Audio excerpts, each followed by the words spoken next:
Hello, listeners, from Roy Demaria in Sam. Just back from 3 or 4 days in the Lake District, and I will speak about that in a moment. But first, we ought to look at the political and economic scene. In the United States, it's almost non news that there is no recording of the conversations that Trump has had with Comey. So I don't know how you can get much news out of this non event.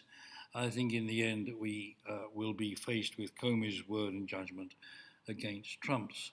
At least Trump is unable to stop the independent prosecutor or investigator over the Russian affair, which I don't think is terribly important about the Russian affair as such. What's important is whether there has been the transparency in the system and due legal process in all that Trump does.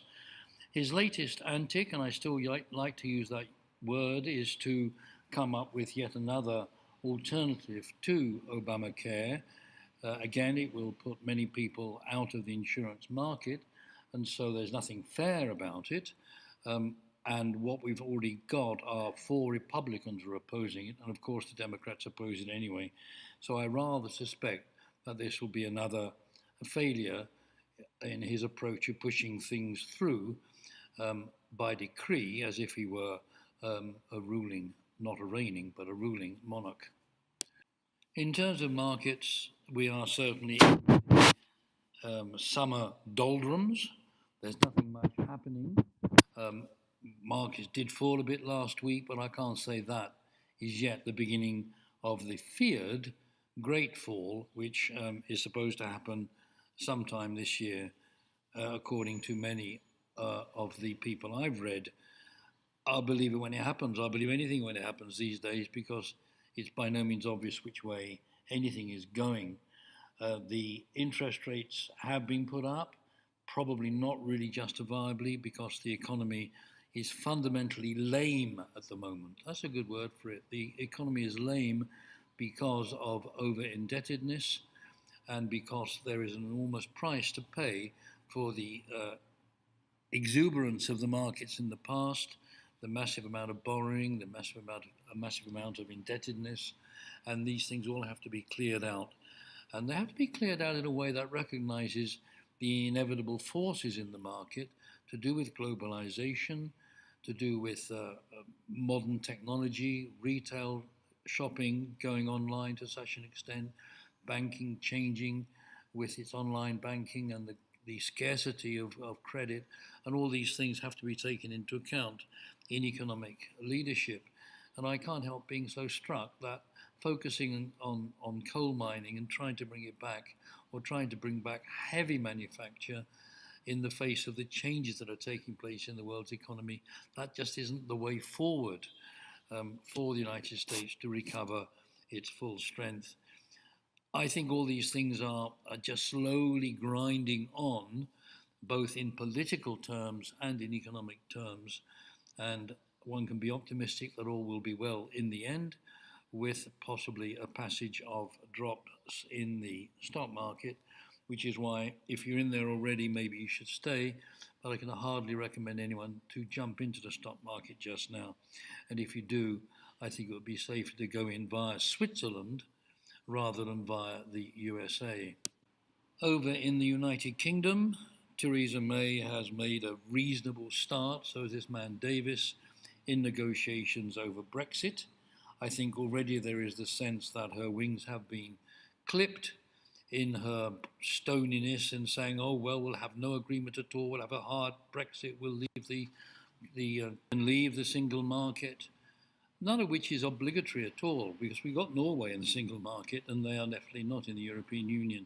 So there's an awful lot which is up for grabs in the negotiation. I'm pleased with the start, and I'm also now pleased that the majority that Theresa May had has disappeared, and she's dependent on these Ulster Unionists who apparently have not yet signed up to give her support in everything she wants. So those of us who are against Brexit in the first place can at least hope that it will be a gentler form of Brexit than May would have gone in for left alone. And again, you say, what's all this about? The woman was for staying in. How can someone who was against leaving the European Union then say, well, if we're going to leave with a hard Brexit? Well, I don't think it will be a hard Brexit. Let's remain optimistic that some of the relations that have been developed between the United Kingdom and the other countries of the European Union will stay in place, and that will be good for everybody. Now, I began this broadcast speaking about a trip to the Lake District in England, and some of you know it far, far better than I do. But for those who don't, I have to say it is a most beautiful part of the world, never mind England. You have the lakes, you have the hills, you have the sheep, and you have these quaint stone-built villages everywhere, some of which are quite crowded. And I stayed with some members of my family in, I think we say Bowness, we put the emphasis on the Ness part of Bowness, on Windermere, which is really an extension of the town of Windermere, but down to the lake where there is a bay, and lots of boats, which you can either hire or travel on, pay tickets for, and have cruises and so on. Windermere is the largest English lake, not the largest British lake, the largest English lake. It's fairly long and narrow, it's only a mile wide at its greatest, and I think it's 8 or maybe 10 miles long. Windermere itself is about halfway up the east coast, and Ambleside, which is where I go to meet my students, is at the north end of the Lake of Windermere. It's historical for many reasons. The one I like most is that they built the Sunderland flying boat on the shores of Lake Windermere. They've all gone now, but it was quite a phenomenal flying machine in its day. Of course, nearby you have Lake Coniston, where Sir Malcolm Campbell lost his life setting a new water speed record. Now in Bowness there are many tourists. In fact, the whole town is obviously a tourist town. And one particular group of tourists come from a particular country who are totally in love with the writings of Beatrix Potter. And Bowness seems to have captured the biggest number of Japanese tourists because they have there a permanent exhibition of Peter Rabbit and all the other stories that Beatrix Potter wrote. There are models with puppets of all 20 odd of her stories, and you can see the characters as you might have seen them already if you look in her writings and seen the sketches, the coloured sketches she did of all these individuals. There is even Farmer McGregor looking rather stern as he tries to chase away Peter Rabbit, and after all he did eat Peter Rabbit's father. There's a lovely garden which is supposed to be actually Beatrix Potter's garden rather than Farmer McGregor. Is on a great slope with lots of rocks, and they still grow things there, and give you a few tips if you want to develop. There is a musical actually twice a day at the centre. We did not bother with a musical, but I have to say it was really like magic going through the Peter Rabbit Centre, because you could just let yourself go. If you're going to say, oh, well, it's all rubbish, just a children's story, don't bother to go in. But if you do go in, better to have read a few of the stories first and just allow yourself to be carried away into a kind of childhood. It gives you a great perspective, a perspective that says, well, really, Trump and May and their antics are not so important after all.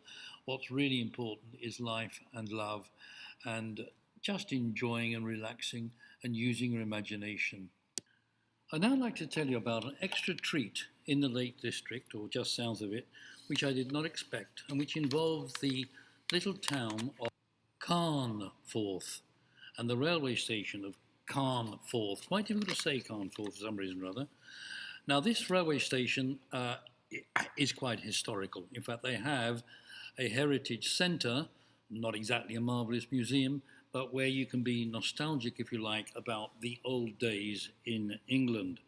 It had been used greatly during both World Wars as a staging point for soldiers off to the front. But in 1945, in the last year of the war, David Lean, who was a film director in the United Kingdom, with Noel Coward acting as producer, made a film actually in Carnforth Station, and it was called Brief Encounter. I didn't know any of this, but some of you might be nostalgic enough to know about the film, which had to be made during a period of blackout because the war was still on, even though it was in its last months. The story apparently is of life in the UK, or in England at least, before the World War broke out. It involved actors like Trevor Howard, Celia Johnson, Stanley Holloway I'd heard of as well, and Joyce Carey. And if you go to the station, you can see all sorts of old adverts for the film and stories of David Lean. So that was a little bit of extra. They have redone the station quite substantially. Oddly enough, there are still very high-speed trains that go charging through at 100 miles per hour. But otherwise, we've got sort of push and pull trains up and down to Harrow in Furness. That's most of the trains seem to be going there, and to Lancaster. But the particular train from Lancaster goes on and crosses the Pennines to Skipton and Leeds. And I had to deliver my cousin who'd been with us in the Lake District, and I had to ostensibly take her to Lancaster. We got a bit scared of going into Lancaster in the rush hour, and so some friends in Ambleside at the University of Cumbria said, what you should do is take the A6 rather than the M6 and stop off at the little town of Carnforth, where the railway station is very easy to reach, and you can park there for a few minutes anyway, free, and put her on the train, which would have come from Lancaster a few minutes later. We did that, and that's when I learnt about the Heritage Centre and the fact that David Lean had made Brief Encounters there in the station. Apparently it was banned in Ireland initially because it did involve a lady who got a little bit bored with regular life and met somebody in the station. Well, on that note, I wish you happy tourism. If you do go to Lake District, do include a brief visit. It need only be a brief encounter with Carnforth Station. Speak to you again next week.